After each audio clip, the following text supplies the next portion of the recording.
been to Andalusia in southern Spain? See the Moorish buildings? Yeah, oh yeah.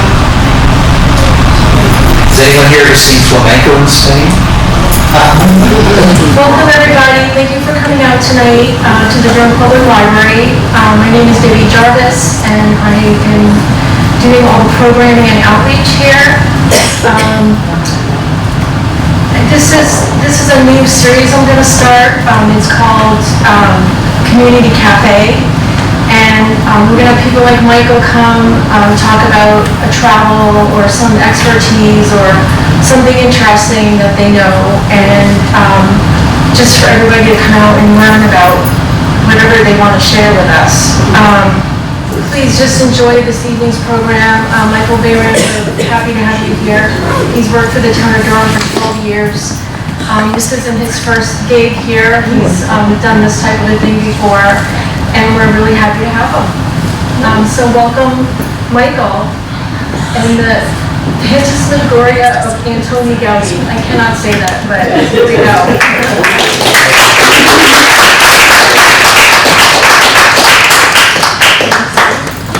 The Phantasmagoria of Antoni Gaudí. And by the way, the term Gaudí does not come from Gaudí. It's much older than him. Good evening, I'm Michael Behrendt, an architecture aficionado and also the town planner. My wife Naomi and I spent 4 days in Barcelona this past May as part of a 2-week trip to Spain. That included visits to the Prado Art Museum, Moorish masterpieces, and several flamenco performances. I can't say which was the highlight there. There are a number of highlights, probably the flamenco. But my biggest motivation for the trip was to see buildings by Antoni Gaudí, whose work has always fascinated me, and I was not disappointed. So in the presentation, if you see at the lower left, about half of the photos I took, and these are surrounded by a red border, and half I took from the internet, and those have a green border, just so you know which are mine, not that it really matters. Feel free to interrupt me with any questions related to a specific topic that we're on, but please hold off on general questions and comments to the end. What is the goal of great art? Does this sound okay? Okay. What is the goal of great art? To please us with its beauty, to delight us, to fascinate and challenge us, to make us laugh, and perhaps even to repel us on occasion. And no architect did all of that like Antoni Gaudí. Gaudí's work spanned a period of 50 years from the late 1880s to the late 1800s to the early 1900s. He worked on about 90 plans and designed several dozen completed building projects. All of his work is in Spain, and all but 3 are in Barcelona. Gaudí designed building interiors, furniture, sculpture, mosaics, lighting, ventilation, acoustics, landscaping, and hydrology. He had a few designs for buildings outside of Spain, including a high-rise building in New York City, but none were constructed. Wouldn't that have been something if we had one building outside of Spain, a skyscraper in Manhattan, like I was. 7 of his buildings are recognized by UNESCO as World Heritage Sites. And the list includes, clockwise from the top left, Casa Vicens, Güell Palace, Güell Crypt, Güell Park, Casa Batlló, Casa Mila, and Sagrada Familia. And I had the chance to visit all of these except for Güell Crypt. And I'm going to show them now in chronological order when they were built, when the construction started, except Sagrada Familia was last. You may recognize some of Gaudí's signature elements as we go along. His wrought iron, tile work, a surprising mix of materials, parabolas, crazy chimney ornaments, undulating biomorphic forms, and always a profusion of decorative details. And each building was remarkably unique. The influences upon Gaudí's work included Moorish and Gothic architecture, the Art Nouveau movement, Catalan culture, Catholicism, geometry, nature, and his own wild imagination. Muslims from North Africa, known as Moors, crossed the Straits of Gibraltar and conquered Christian Spain in the early 8th century. They ruled all or parts of the peninsula for almost 8 centuries before being completely ousted in 1492, the same year that Columbus sailed for the New World. The center of Muslim rule was the southern region known as Andalusia, named for the Muslim name El Andalus for that region. And here are 3 of the greatest works of Moorish architecture in Spain. And these all have red borders, so I was able to visit all of these. They're extraordinary. Of course, the Alhambra in Granada, the Great Mosque in Cordoba, and the Alcazar Palace in Seville. Neo-Gothic architecture was favored for grand institutional buildings in the latter half of the 19th century. Gaudí designed 5 buildings in this style in the early and middle parts of his career, albeit in his own original way. These 5 are all Gaudí buildings.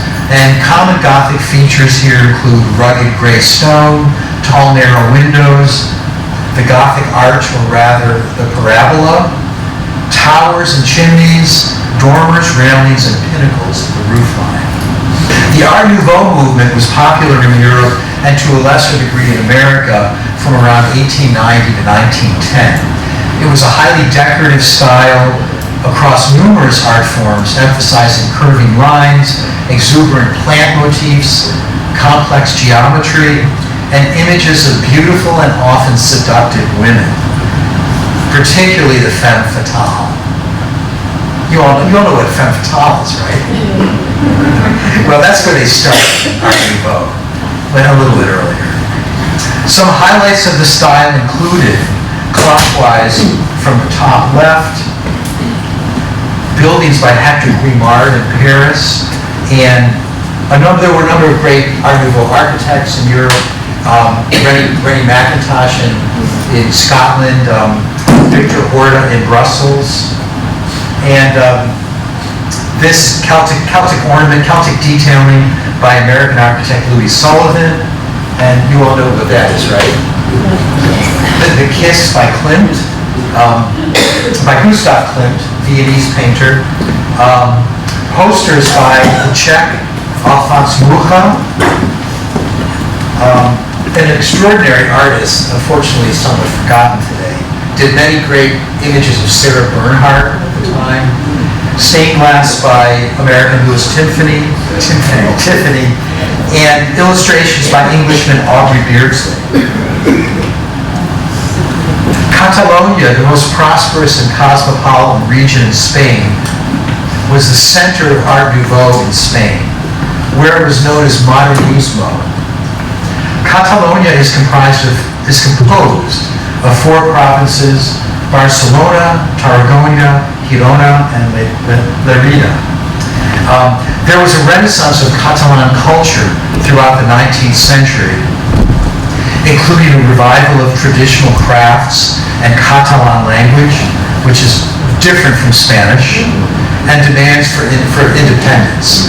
And Catalan it's a Romance language, and it's spoken. There's 2 languages in Catalonia, Catalan and Spanish. Most residents, native inhabitants, speak both.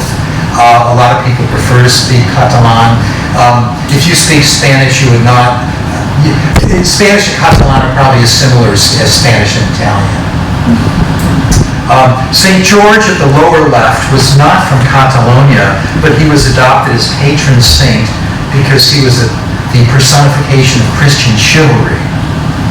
Gaudí considered himself a Catalan, not a Spaniard, and he rarely ventured far beyond Catalonia.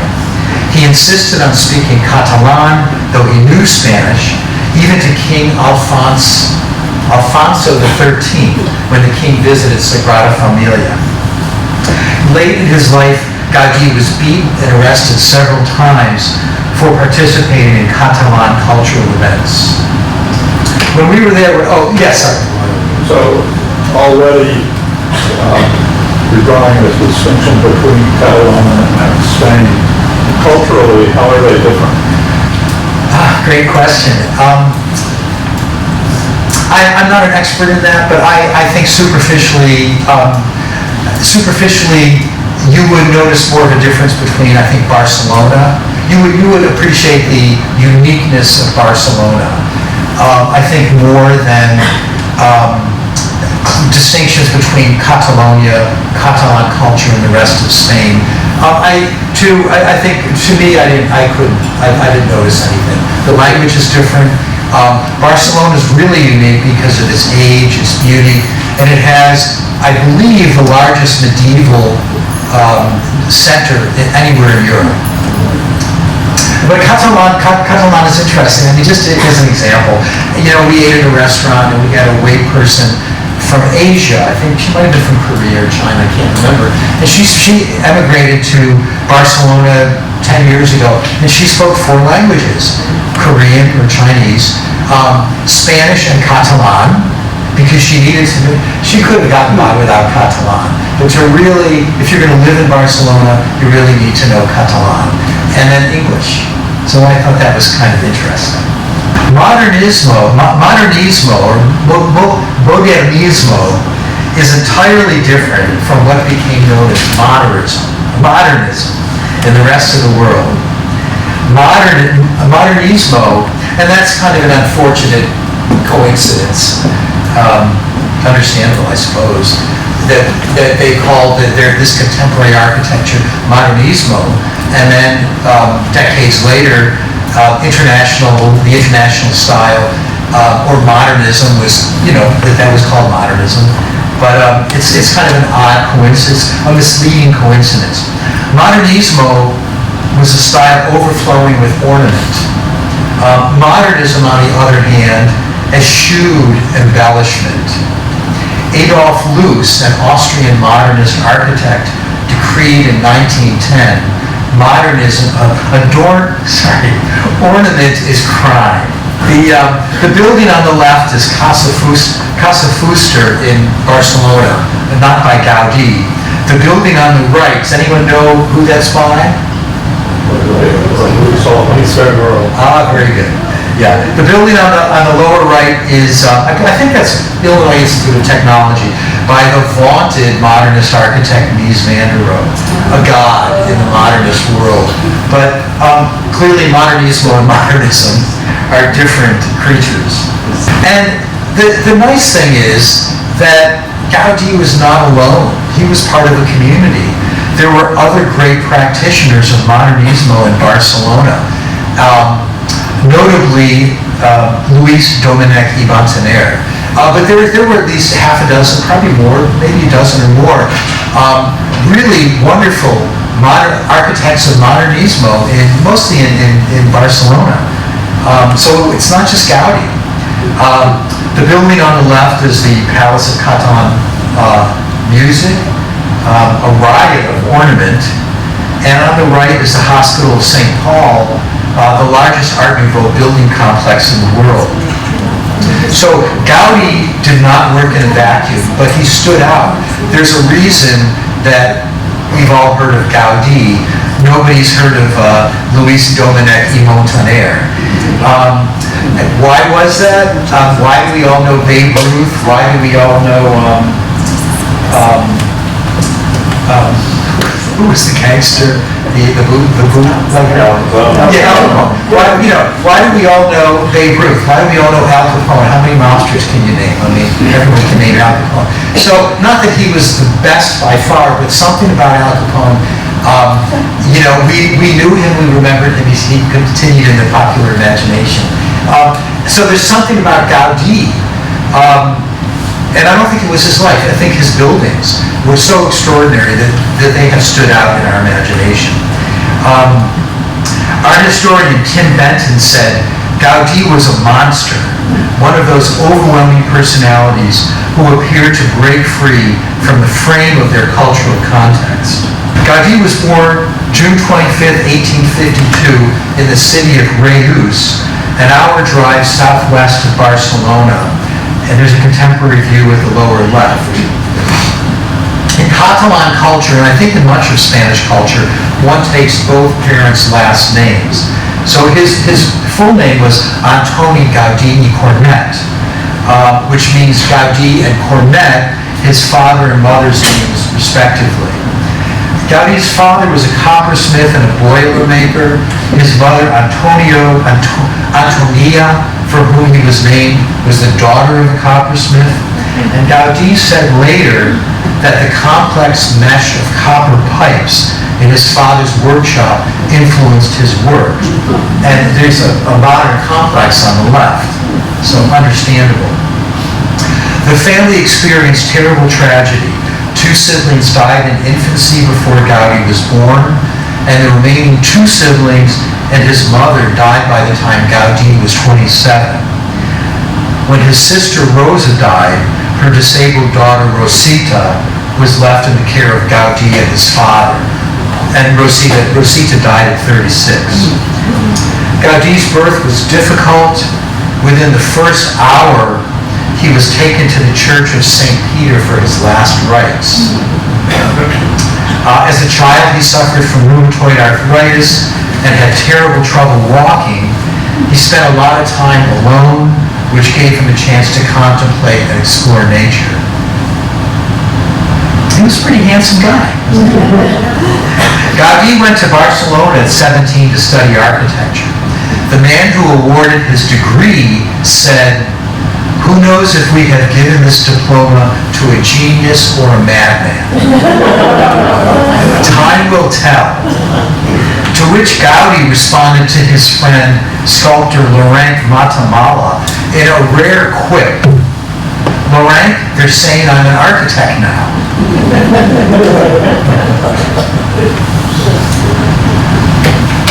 So here's some pictures of Barcelona as I just tell you a little more about Gaudí. Fortunately for Gaudí, there was a boom in Barcelona in the late 19th century when he started his practice, akin to the boom in Chicago after the Great Fire when Frank Lloyd Wright began his practice. Here are views of La Rambla, the main thoroughfare in Old Barcelona on the left, and Paseo de Gracia for Grace, the most fashionable street in the new neighborhood of Ejample, depicted in the map on the right where the blocks are square. And you can see the medieval district distinctly at the bottom with its irregular street pattern. As an interesting side note, the Ejample was a very extensive new Victorian neighborhood built in the north part of Barcelona in the late 19th century. And the planner, Ildefonso, had this really creative idea to add light and views at the corners of all 4 corners at every intersection were chamfered, were cut at a 45-degree angle. And you see this when you walk there. Every single intersection has these angles, and they're really charming. It's public space. It enhances your views down the street. And they follow through, they maintain that, but I'm not aware of any other city in the world that does that same thing. Gaudí worked for the church and for patrons who had grown rich from industrialization and from dealing in sugar, rum, cotton, and slaves in the Spanish colonies prior to the loss of those colonies after the Spanish-American War in 1898. As a young man, Gaudí was a free thinker. He attended salons and enjoyed the company of artists, poets, and musicians. He was described early on as being gregarious and popular, even a bit of a dandy. Gaudí was drawn to several women as a young man, but sadly it appears that his affections were not reciprocated. He never married, resigning himself to celibacy. Work filled his life. he became increasingly religious and reserved as he grew older. Which, who knows, I wasn't there, but evidently there were two particular women that he was attracted to, and they didn't reciprocate. Who knows why? And the poor fellow just gave up. He was a handsome guy. He's a genius. What a shame. I'm not saying it was such a tragedy that he never married, but he should have given him another chance. He would have met someone, had a lovely family. Anyway, I think he had a good life. Gaudí's first independent commission was from the city of Barcelona for gas lampposts. He was 26 years old. These display floral motifs intertwining snakes and the wing and helmet of the Roman god Mercury, patron of trade. It's a little hard to make out, though, in this picture. The rest of the buildings now are the 7 UNESCO sites. Gaudí's first significant commission was to design a summer residence for tile and brick manufacturer Manuel Vicens y Montaner. Vicens gave Gaudí free rein, and his abundant originality was evident from the start. This was his first commission. Can you imagine how bold this was? Most architects, even Frank Lloyd Wright, their first buildings, they copy everything else around them. It takes them decades to figure out their own style and genius. Gaudí was there immediately. Although some of his buildings, as you can see, like the Gothic structures, were a little more conventional. But if you look at those closer up, they're all also extraordinary. This building seems to spring from some fantastic dream. The house is built in a quasi-Moorish style with corner towers like minarets. The walls are of stone, alternating with a tiled ribbon banding. His ingenuity in working with iron is displayed in the wonderful palm leaf design of the gate and in the balconies. Gaudí personally managed the construction while sitting outside under a parasol. He altered the design, improvising as building progressed, and would occasionally knock down construction that he considered to be poor workmanship. Gaudí biographer Guy van Hensberger says, "It was on the interior that Gaudí's creative imagination caught fire. He designed a wildly exotic setting in which to entertain family and guests. In the dining room, the spaces between the ceiling beams are bursting with intricate carvings of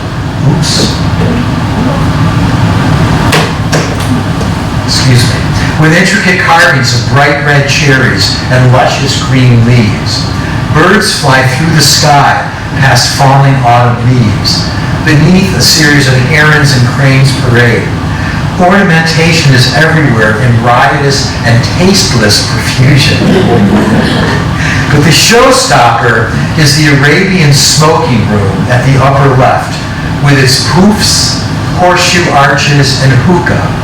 And this is that's the Arabian smoking room. It's hard to tell here. This is the top half. This is the ceiling, which was actually made out of paper mache. And these are the walls. And it's really, if you ever have been to the Alhambra, there's some buildings there, I think it's the Generalife, that has a ceiling just like this. The palm leaves at the upper right are a trompe-l'oeil, the palm leaves at the lower left are a trompe-l'oeil painting on the ceiling. And Manuel Vicens nearly went bankrupt paying for this pleasure palace.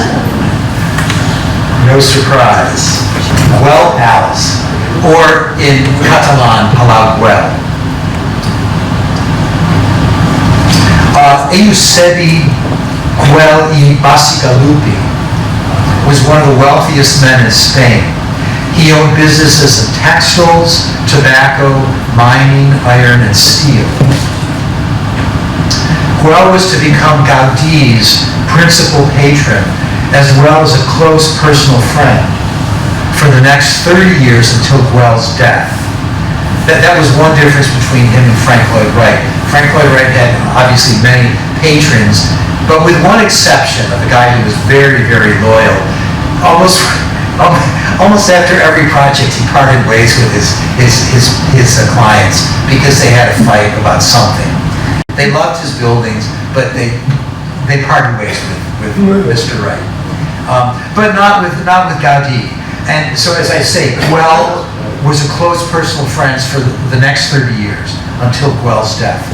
Their collaboration on many projects was one of the great partnerships between artist and client of all time, akin to Michelangelo and the Medici family.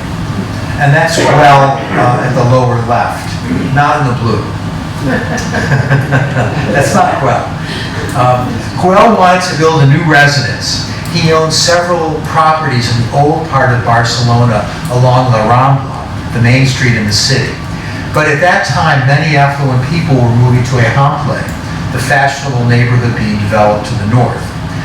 Güell wanted to reinvest in this part of the city, partly, I think, for altruistic reasons, to keep the old part strong, even though it was deteriorating. Does anyone know what that painting is at the lower left? I'm just curious. What? Picasso? Yeah. Anyone know which? It's a little obscure, but I'm impressed with that. Procurus, Carlota Valdivia, immortalized in Picasso's La Celestina, shown here in blue, worked in a brothel across the street. And Picasso also had one of his studios across the street, near the brothel. This is a very tight site, seemingly insufficient for a proper palace. It is amazing what Gaudí was able to create here. Guests in horse-drawn carriages entered through the parabola on the left and exited through the opening on the right. The curvilinear ironwork atop the arches is meant to suggest a horsewhip.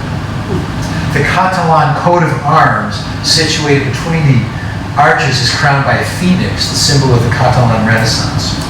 As a side note, a parabola is generally the strongest type of arch, but it's rarely used by architects because other less complex types of arches are easier to build. Gaudí made 22 designs for this exterior before he was satisfied. The handsome but sober brown facade, made of marble from Güell's own quarry, barely hints at the opulence within. Guests alit from the carriages in the entryway on the left of the stairway. The horses were unhitched. The carriages were sent into a carriage room just beyond the vestibule, and the horses were led down a spiral ramp to stables in the basement that you can see on the bottom. In that picture on the bottom, if you can see that, note the huge brick pillars with massive conical capitals. This building was seized during the Spanish Civil War from 1936 to 1939 and converted into police headquarters, and the basement was used as a torture chamber. And I believe, I should confirm this, but I believe this was actually done by the good guys, the Republicans, who controlled Catalonia until late in the Spanish Civil War, not by Franco's nationalists.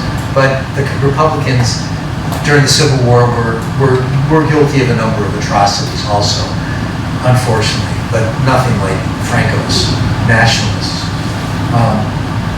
Gaudí had many collaborators and specialists who worked with him. Other architects, craftsmen working in brass and iron, here embellished with gold leaf, painters, cabinet makers, stained glass makers, sculptors, and ceramicists. Güell was a great patron, always encouraging Gaudí to opt for the most daring approach with an unlimited budget. And he never had financial problems. I'm happy to know. In classical and Islamic architecture, the rooms are organized around a central courtyard. Gaudí here inserts a 3-story high space instead. There is an organ at the top. There's an organ and pipes are positioned at the top so the music would float down to the listeners. The space also functions like a chapel. The 12 apostles are painted on these 2 doors in the image on the right. There are 8 levels in this highly complex building. The building is processional, with spaces revealing themselves in sequence as one moves through. Güell Palace is one of the most sumptuous of all of Gaudí's creations. You could spend months reveling in the details. But the interesting thing is, the architecture, the detail is very, very complex and creative and satisfying, but it's not really that Gaudí-esque, like the buildings we come to think of as Gaudí. This is the rooftop, and zany rooftops were a hallmark of a Gaudí building. And the interesting thing is that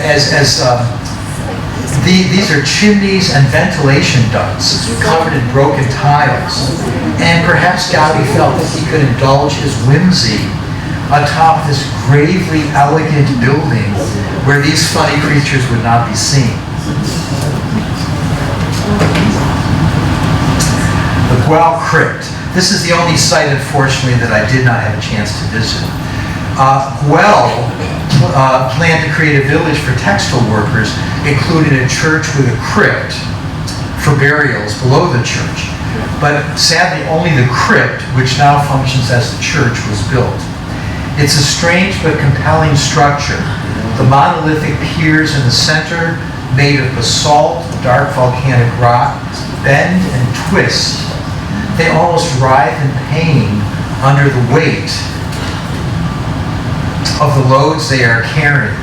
The brick arches supporting the ceiling add to the undulating and pulsating character. The structure is surrealistic. Salvador Dali said that Gaudí was the exponent of a terrifying beauty. Spanish novelist Joan Peruco described the model for this project as a monstrous live insect hidden in the long undergrowth, caressed by the wind. How was Gaudí able to get these outlandish designs built? Güell was, as Van Hersbergen described him, generous, supportive, passionately interested, and always convinced of Gaudí's genius. The crypt was set on fire during the Spanish Civil War. I guess I can understand why. Fortunately, it was restored after the war, though it was later used as a warehouse. Gaudí's work was a precursor to Expressionism, an artistic movement in Europe in the early 20th century, emphasizing distortion, fragmentation, and highly stressed motion. I, for one, think the Güell Crypt is a spectacular creation. Güell Park. Eusebio Güell was a fan of the English Garden City movement. He sought to create a community in which residents could live in verdant surroundings with a view of the city beyond. Gaudí built the common areas, grand entrance, a farmer's market below where the pillars are, a central plaza above, roads and pedestrian paths. Sadly, the scheme was abandoned after only 2 of the 60 house lots were sold. Perhaps it was too far from the city center. Güell's heirs conveyed the site to the city in 1922, and it was opened to the public as a park. Güell Park is beloved of both residents and tourists. It's the second most visited Gaudí site after Sagrada Familia. The entrance at the upper left is flanked by a porter's lodge and an office constructed of rough stone and a white glazed ceramic that enhances the gingerbread look. The space at the lower left was planned as a marketplace. There are 86 quasi-Doric columns supporting a terrace above. The columns are a rare instance of a classical influence in Gaudí's work. He professed to be an admirer of classical architecture, yet a less classically oriented architect would be difficult to find. It is really, if you look at those columns, a postmodern take on Greek architecture 50 years before the postmodern movement. So he was a little ahead of his time. He designed these for rainwater to drain down through the columns into a cistern below that was planned to supply water for the project. And the square over the marketplace is the focal point for the development. Gaudí said, "The straight line belongs to men, the curved one to God." The square is bound by its famous serpentine wall and bench decorated in broken tiles. Gaudí was a pioneer in using this method.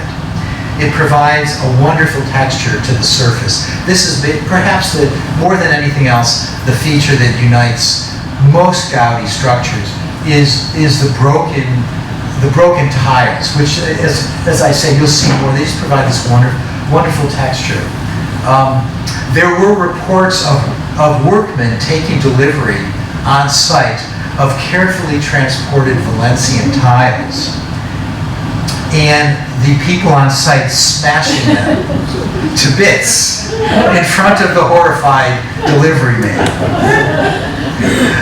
Gaudí designed some of the patterns in the bench. Much was the work of his great collaborator, Josep Maria Jujol, and the rest was left to the playfulness of the workmen. Van Hensberger said, "The serpentine bench is a giant puzzle. All along it there are cryptic clues, fragments of messages, incantations, illustrations, and deliberate graffiti that remain forever beguiling entrees into its true creator's complex minds. There are stars and butterflies and kitsch little putti sliding off the edge of the plates. The sinuous form encourages intimate groupings." And we could see that when we were there. There were a lot of couples, just cozy in some of the curve of the bench. Gaudí lived on the site for a while in one of the two houses that was constructed, not by him, with his father and his niece Rosa. And he was known to come out at night and shoo away demonstrative lovers. The site is hilly and rocky, as you can see at the lower left. And Gaudí built a picturesque series of elevated pathways and tunnels using excavated rock as the building material. The coarse finish gives the impression of having emerged from the earth. Columns line the paths like tree trunks, and note how they incline to counter the outward thrust of the hill above. By the way, the word grotesque comes from grotto. This dragon on site is a Catalan symbol for its connection to St. George, and it's a popular tourist motif all around Barcelona. Casa Batlló, also known as the House of Bones and the House of the Dragon. This structure on Paseo de Gracia was actually renovated by Gaudí from an existing building constructed in 1877. The owner, Josep Batlló y Casanovas, hired Gaudí to liven it up. He and his wife were open to anything. Gaudí created a new facade with stone, ceramic, and broken glass, and completely remodeled the interior. One can observe various images and metaphors in the building. A dragon along the roofline, and the bones in the lower level, which might be those of the dragon's victims. The balconies look like shark skulls, or they could be masks at a masquerade party. The front wall is filled with confetti from the celebration, or it could be water lilies on the surface of a lake. The building was shocking when it was completed, and it was mocked by local society. It is now a cherished site, of course. Everything flows on the inside. One historian said the rooms seem to have been hollowed out by the waves of the sea. This is Gaudí at his most voluptuous. He said of the building, "The corners will vanish and the material will reveal itself in the wealth of its astral curves, and it will be like a vision of paradise." Gaudí included his signature elements like the 60 parabolic arches in the attic at the upper right, the profusion of color, and the rich tile work. Note the ingle nook. Anyone know what an ingle nook is? Note the ingle nook. It's a seated area, usually carved into a wall, at the lower right, next to the stove. So much of this is unconventional. It begs the question of whether he had to develop structural techniques that would bear all the weight and not collapse. Could you comment on that? Yeah, that's a great question. Remember, he died in 1926, and I'm not aware of him using concrete in any of his buildings, let alone reinforced concrete, with steel inside. Most of his structures structurally were stone or brick. And when you consider the unusual shape of his buildings, and not just the structural element, but of the walls that have this organic flowing quality, that he designed all that of stone, probably some of it's plaster and brick, and the fact that he figured out how to make this hold together structurally, and 100 years later, his buildings are in excellent condition. It's extraordinary. So I'm sure he worked with some very good structural engineers, but I think he obviously was quite an engineer himself. Did he study mathematics? I think he did. Yeah, I think as part of, he was studying architecture for 5 years, and I think that was part of the curriculum. And as you'll see, he very much studied geometry. The very essence of Gaudí's art was its element of surprise and mystery. Gaudí wanted the bottom of this atrium on the right to feel like the bottom of the sea. Use of tiles or azulejos is a long tradition in Spain and Portugal.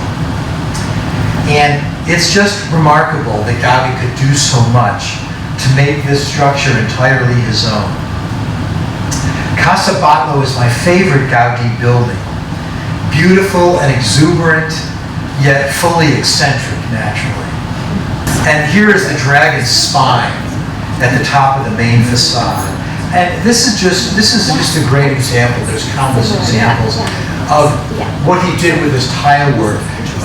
And he was a real pioneer with this technique. And look at I have no idea how he did this. I'd like to know. Because I don't know whether it was like a stone wall that his workmen just fitted the tiles, or if this was, a plate of ceramic and he managed to break it and fit it in the same place. But I mean, look at it. At first glance, it's a little bit simple, but where else do we see work like this in any architecture anywhere else in the world? And the way that it's subtle, but the gradations in tone and the richness of the detail, not to mention the treatment of the spine and whatever this is. This massive surging pile is Casa Mila, known to the residents of Barcelona as La Pedrera, meaning the stone quarry. Pere Mila y Camps asked Gaudí to build an apartment building on Paseo de Gracia, a few blocks away from Casa Batlló. The material may look like concrete, but the building is made of limestone, hammered to produce the rough effect.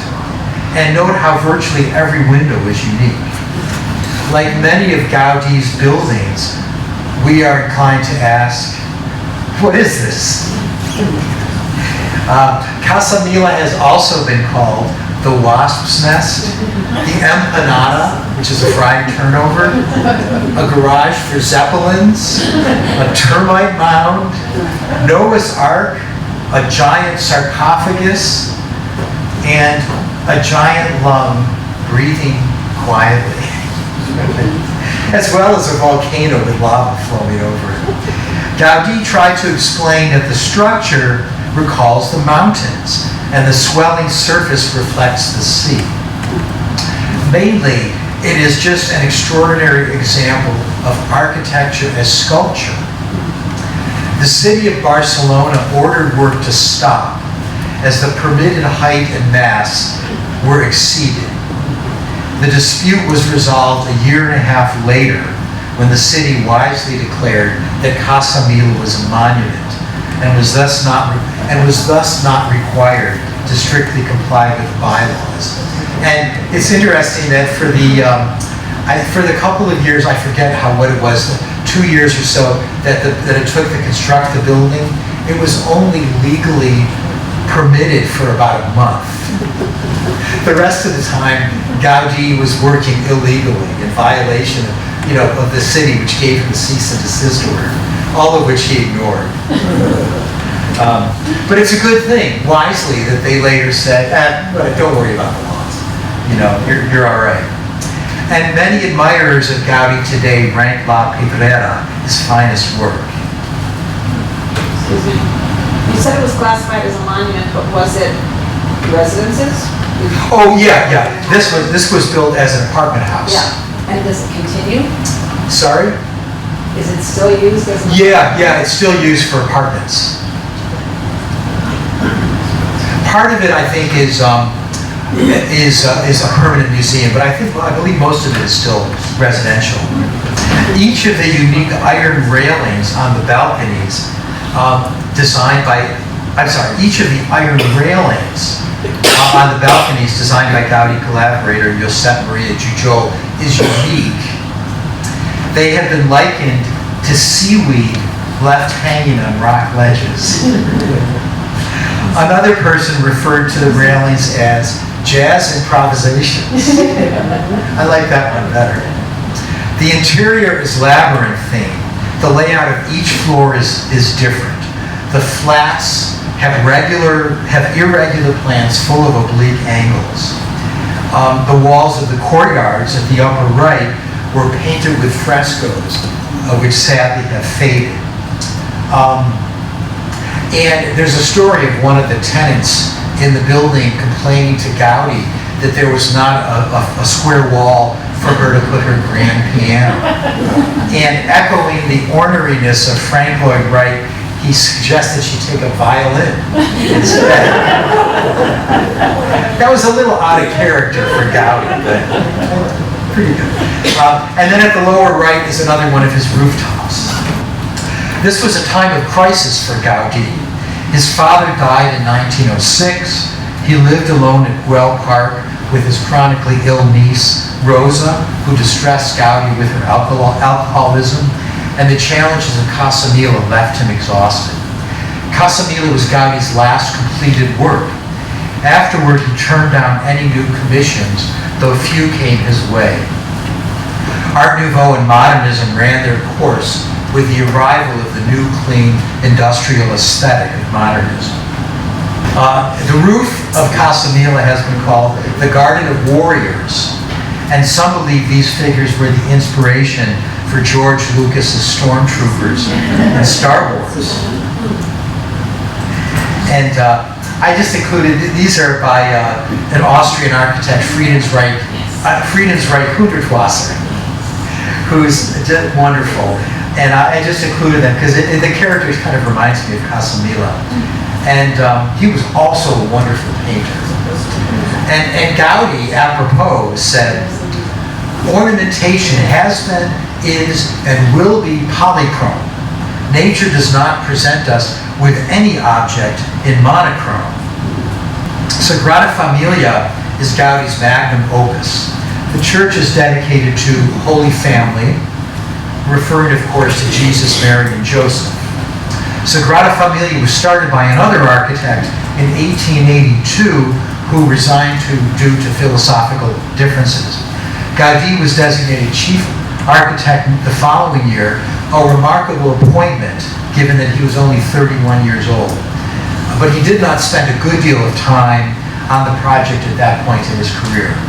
Sagrada Familia was far from complete as Gaudí grew older. This did not disturb him, though.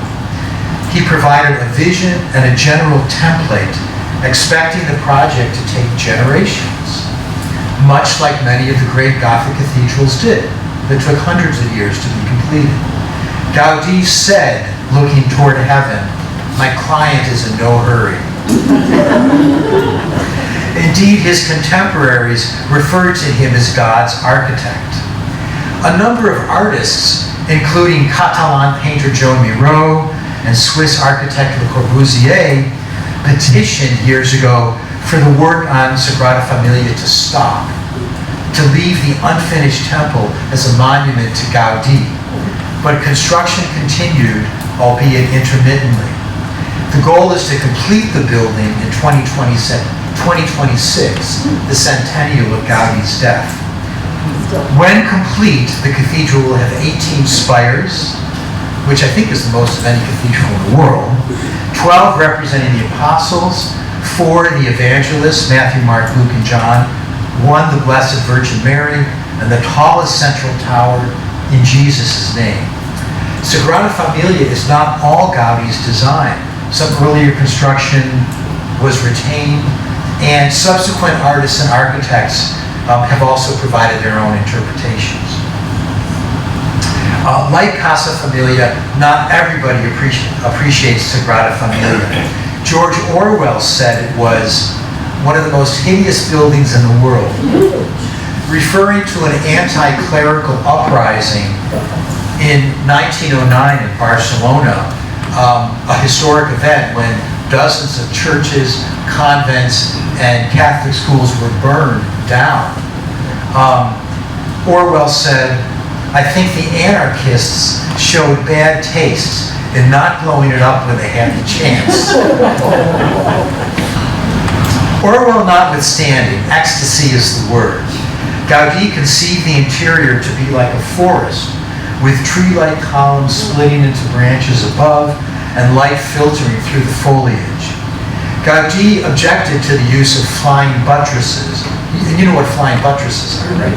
On Gothic cathedrals, so the weight of the rooftop coming down onto the walls has an outward thrust, and so in order to open up the side walls to a lot of light and have very thin piers and columns, which would not be strong enough to support that, the flying buttress was invented to take all that outward thrust.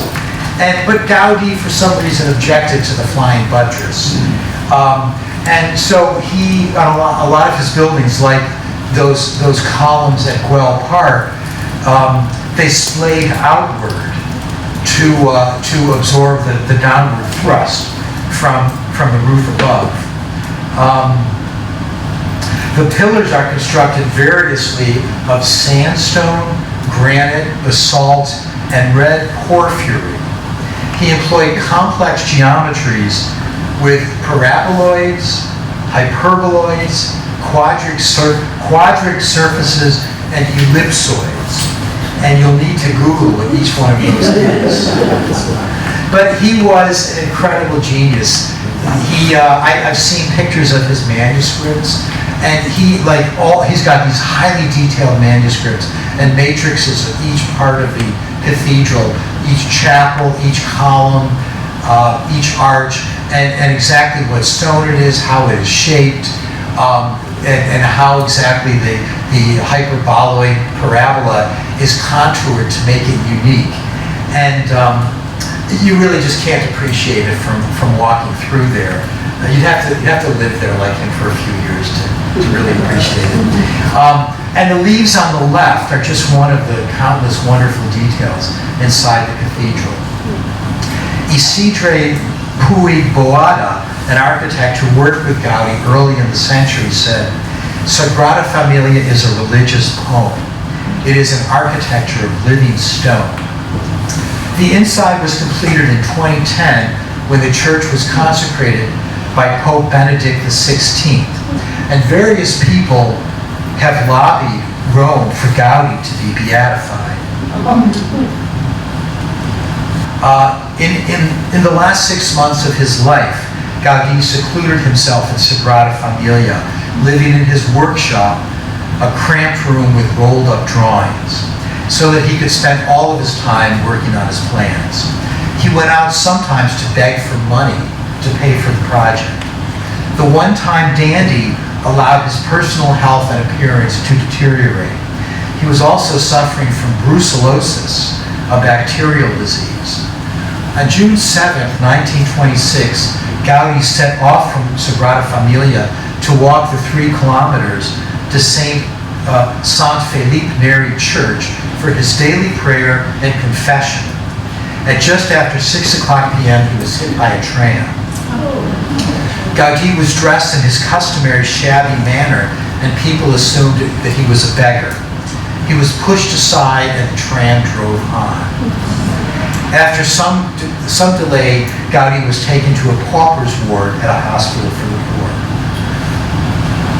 He was recognized by the chaplain of Sagrada Familia the next day, but he refused to be moved to a better facility, saying, "I belong here amongst the poor." His condition worsened and he died 2 days later on June 10th. Thousands came to bid him farewell at his funeral. He was buried in the crypt of Sagrada Familia. So in the end, what should one make of Gaudí? And after all of this, I must admit, I am at somewhat of a loss to explain Gaudí's complex, strange, wondrous architecture. The work of any great artist is challenging and it can never be fully understood, but we are compelled to try to figure it out. Gaudí's influences were severe. Gothic and Moorish architecture, Catalan culture, the Catholic Church, even the structural logic of nature. And there were many tragedies in his early years. This all might help us to comprehend the serious nature of his work. At the same time, though, there was so much whimsy, and there is no evidence that he was personally given to playfulness or mischief. It does not seem that he experienced a great deal of joy in his life, sadly, other than perhaps exaltation in his architecture and exaltation in his religion. And Gaudí does not give the impression of having had a twinkle in his eye. I could be wrong, we'll never know. Rather, poet Laurent Ribert, who had met Gaudí frequently, said that his piercing eyes gave the impression of a deep and mysterious sea. Writer Joseph Pla said, Gaudí's eyes, his blue eyes, showed a singular intensity, a calm full of forced passion and life. Gaudí did not write a good deal, and there was likely little correspondence. He was very private. Most of his documents, plans, and personal archives that were stored at Sagrada Familia were destroyed during the Spanish Civil War. So perhaps there is simply no accounting for where one's creative impulse comes from. They are just there. And in Gaudí's case, they were boundless and inexplicable. Again, much of his work was not conventionally beautiful, but we all love it nonetheless.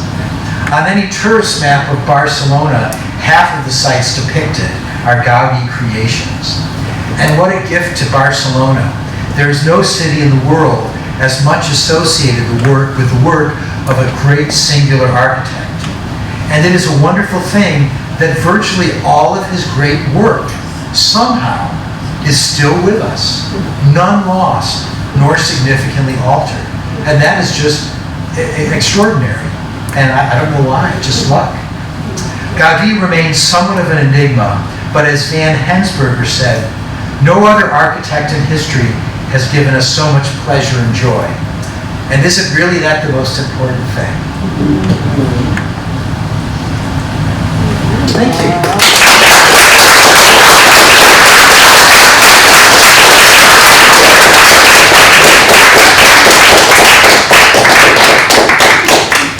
Oh, can someone get the lights?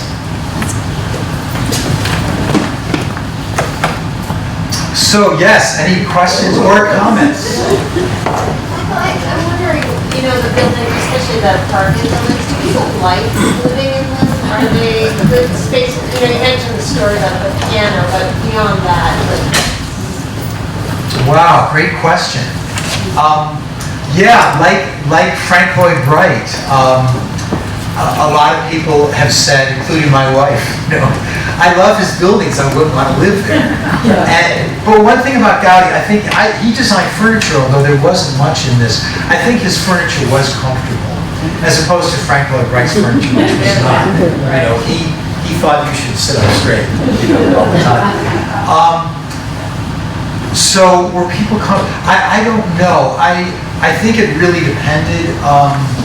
on your personality. I think a conventional person who wanted a simple home that felt like home, that you could make your own home, probably not.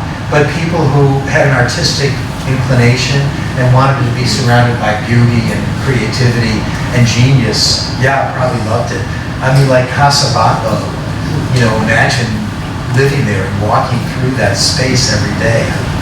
But it could get tiresome. Jim? What were the Bauhaus people thinking of him? Wow, that's a great question. Does anyone know about the Bauhaus? That was a school in Germany from 1919 to 1932. Walter Gropius started, and they were the great geniuses that started the modernist architecture. And that was in Germany, in Dessau and one other place in Germany.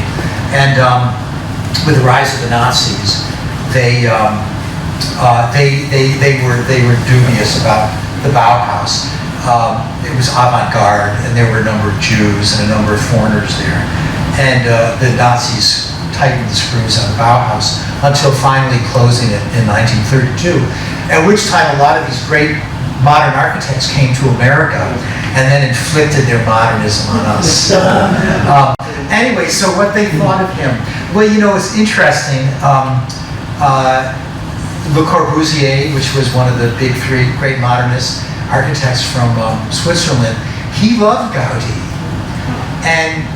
But somebody like Le Corbusier was an interesting character because a lot of his buildings were very modernist and plain. But he did some buildings like Rochamps, anyone knows what that is, which is wonderful and organic and almost evocative of Gaudí. But others, I don't know. They probably didn't like him. They probably thought that it was old-fashioned and way too much detail and personal, idiosyncratic, and expensive. And probably they didn't think much of him. Out of date at a minimum. Yeah. Thanks for doing this, by the way. Yeah, thank you. What was Gaudí's method of work and communicating with his buildings? Was he a draftsman? Was he a sculptor? What was he? Wow. Well, one thing I do know is that because of the rheumatoid arthritis he had when he was young, I think he had trouble drawing, and so most of his work was done with models. And he was, I think, a perfectionist. As I mentioned, the front facade of Well Palace, that he had done 22 iterations of it. And I thought the final outcome, it was complex, it was partly sort of rational and partly picturesque, but I thought it was just a wonderful thing. And so I think he clearly sweated the details, and he was fortunate to work for wealthy clients, both the church and Guel and other people. And evidently he was, even though he was private and very serious, he was obstinate. He really believed that his work was right. And like Frank Lloyd Wright, he was very resistant to his clients changing things. But he really worked with his work. He had great respect for his work. And he delegated a lot, like the balconies, the tile work, to his co-workers. So he was probably intimidating, but I think people were mesmerized to work with him. Do you think he was in a lot of physical pain? I think my sense is after his childhood, I think he was pretty healthy and he was fine. But I think as he got older, he was inflicted with various illnesses. And I think he was in increasing pain. And his personality changed. Clearly that he wasn't taking care of himself, he didn't care about his appearance. And he became, somewhat of a hermit as he got older. Well, you mentioned that maybe didn't have a twinkle in his eye, maybe a dour personality, but there was a bit of whimsy on the roofs of his buildings. It's an amazing thing. I wonder, I mean, we'll never know because we could never meet him and even an old photograph. There's no film of him, unfortunately. He died in 1926. No biographers? Oh, there's a number of biographers, yeah. But I don't know, I'd like to read more of that. I haven't read all of it. And maybe there were some that had a handle on that. But, I mean, his work really was sort of two types. And you could, one was this organic, almost frightening, serious, dark, forms, almost threatening or menacing. And then this whimsy, often on the rooftop, but often throughout the buildings. And you see that in Well Park, these gingerbread houses and these funny towers. So, who knows? We often think, well, a person's personality and the things that they're going through in their life reflect their art at any time. A writer at a certain, Picasso's blue period, a writer, when they have more gloomy work, pessimistic work, we assume, well, that period of his or her life, they were going through, his wife was dying. There's probably a lot to that, but who knows, I mean, where that whimsy came from. It was just, it was inside of him somehow. Yeah. Oh, yeah, Judith? Yeah, in that same vein, the very little I know about the Catholic Church at that time, what did the Catholic Church make of this guy? Particularly the Sagrada Familia. Yeah, I mean, some of his buildings, the Gothic ones, earlier were for religious institutions, an Episcopal organization, a convent, and those were a little more conventional. But he always managed, if you looked at those closely, the ironwork, some of the tile work, the ornamentation around the entrance, and a lot of the work on the interior is just fabulous. And, probably some of his clients loved it. It's beautiful and it was provocative.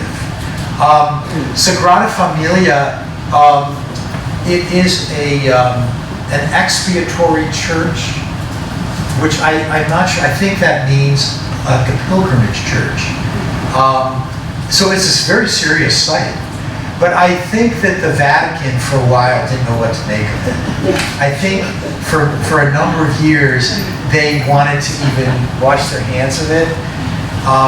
But it was consecrated, in 2010. And I think eventually they came to realize people love this place. This inspires them. And Gaudí was very religious. I mean, it was filled with religious imagery, so the church was on board with that. I think, did I mention that on Casa Mila, that, I don't know whether I mentioned, that he wanted to have a big sculpture of Jesus, Mary, and Joseph on the house. Did I mention that on the building? And they were going to do that, but that was right around the time of this anti-clerical uprising. And the building owner said, we're not going to do that. He was afraid, a lot of buildings were being destroyed. And Gaudí was mad, and that cooled their relationship.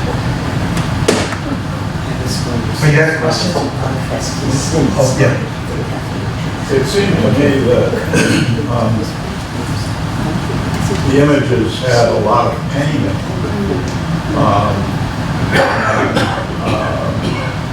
They were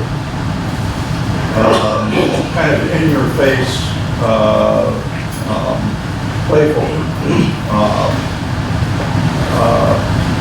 but in a way that suggested he was struggling with something inside. Was there any suggestion that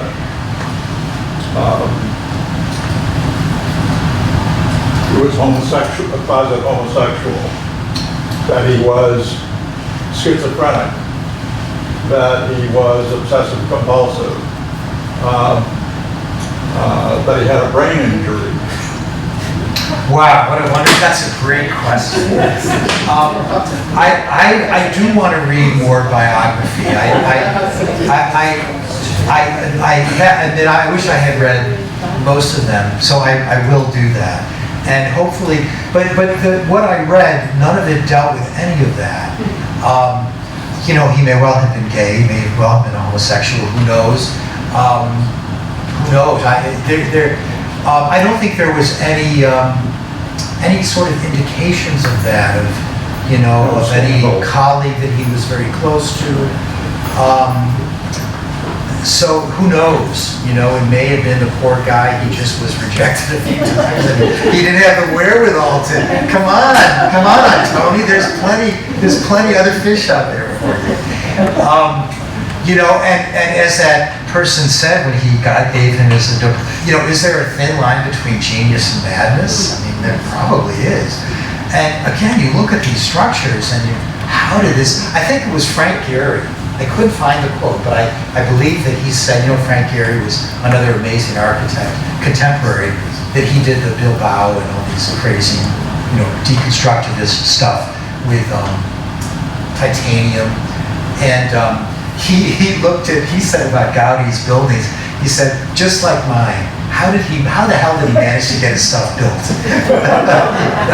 And you wonder, I mean, I love all of it. I love all of it, you know, for different reasons. But some of it's ugly, some of it's off-putting. And if you're the client, and this is your house, or your church, you know, you wonder. But I think some of it, I think there is also this thing with architecture, this has always been the case, that if you're a client, and this is true with modernist architecture, so much of architecture these days is I think pretty insane and pretty bad. But you know, the architects, I'm a genius. They may not say, but you know I'm a genius. You need to trust me on this. Which they shouldn't do, because the client doesn't like it, the public doesn't like it, and so that's all that counts. The architect says, well, you don't understand it. I know I don't like it, you know, that's the important thing. But was he, you know, and right, did he, I think you're right though, you know, I do want to read more about this, because I think people's art does reflect who they are. It must, right? Where did the whimsy come from? But he must have been struggling. It must have been an expression of struggle. Yeah. Was his work beautiful? Do you think it was beautiful? Some of it, yes. Not all of it. Not all of it, yeah. Do you like it? Yes. Is any of it that you don't like? Yeah. Did you not like it? I thought the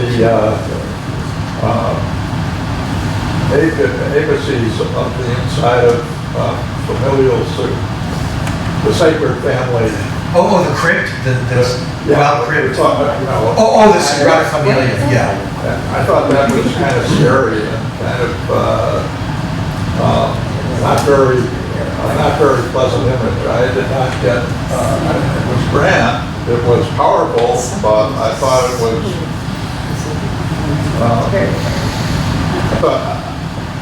I thought it was very intimidating.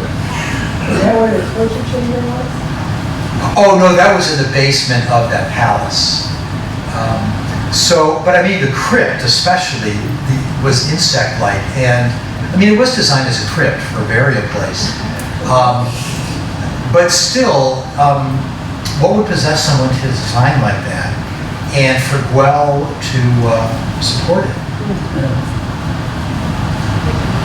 I'm probably breaking from the mold, but I love the organic elements of his architecture. I think the tile work is, do I dare say it, gaudy? Oh, you don't like that? I think it kind of detracts from some of the more substantial aesthetics of his work. Well, there is, as I noted in one thing, that Gaudí probably suffered from the horror vacui, I don't know if I'm pronouncing it right, V-A-C-U-I-I, which means fear of unadorned spaces. I have a little bit of that fear. I love ornament, and you know, nothing is too over the top for me. You know, that's why I'm not really, whereas the modernists were the opposite. They were, you know, elegant, understated, you know, sort of Japanese. And that's wonderful too. So, I mean, it's not, you wouldn't say it's elegant. You wouldn't say understated, you would not use. Durham architecture, how do you like our local architecture? In Durham? Yeah. Oh, which work? I mean, it's quite a mixture. Oh, all around Durham? Yeah. Well, I think UNH is one of the most beautiful campuses in the country. So, oh yeah, it's a wonderful campus, and it's not as thrilling as Yale, but I mean it's a beautiful campus, and there's a lot of the old architecture that's so beautiful in brick, Thompson Hall, and then the new architecture of the last 30 years, and a lot of this is thanks to Doug Banks, the campus architect. I've said this before, but a lot of the newer architecture follows in the vein of brick. So it reads as contemporary, but it's richly detailed, beautifully proportioned. So, and the spaces around UNH are so wonderful. So, yeah, UNH, we're lucky. I mean, the town, there's a lot of beautiful old buildings in the historic district.